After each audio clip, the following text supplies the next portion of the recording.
ఇది గాలివానకు పడిపోయిన సెకండ్ బనానా ప్లాంట్. అయితే దీని నుంచి మాకు బనానా ఫ్లవర్ వచ్చింది. ఈ బనానా ఫ్లవర్తో నేను బజ్జీ చేసి చూపిస్తాను. పైన ఓపెన్ ఉన్న లేయర్స్ మనం తినకూడదు, అది వేస్టేజ్, పక్కన పెట్టాలి.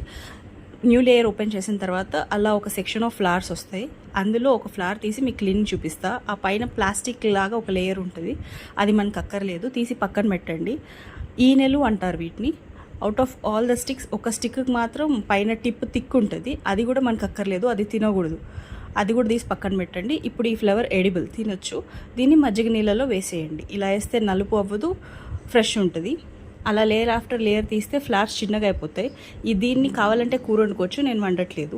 ఈ ప్రాసెస్ కంప్లీట్ అయ్యే టైంకి చాలా వేస్టేజ్ వస్తుంది. ఈ నెలు ప్లాస్టిక్ లాంటి లేయర్స్, బనానా లేయర్స్ అన్నీ. ఇప్పుడు coming to the bajji making process. శనగపిండి జల్లించుకోవాలి, సాల్ట్, పసుపు, జింజర్ గార్లిక్ పేస్ట్, కారం, జీలకర్ర పొడి, ధనియాల పొడి, బేకింగ్ సాల్ట్, క్రష్డ్ అజ్వైన్ అంటే వాము, అన్నీ డ్రై ఇంగ్రీడియంట్స్ మిక్స్ చేసి తర్వాత వాటర్ యాడ్ చేసి కన్సిస్టెన్సీ తగ్గట్టు మిక్స్ చేసి రియూ బేబీ ఈజ్ మానిటరింగ్ అందరం ఎలా చేస్తున్నామని.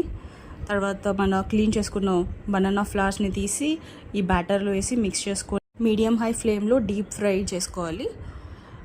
హార్డ్లీ 2 minutes పడుతుంది బోత్ ద సైడ్స్. తీసి తింటే చాలా బాగుంటుంది. ట్రైన్లో బనానా ఫ్లవర్స్ వచ్చేంత వరకు మాకు తెలీదు ఇలాంటి రెసిపీస్ ఉంటాయని కూడా.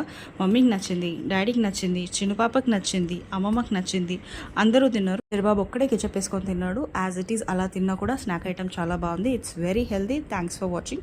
కుదిరితే ట్రై చేయండి.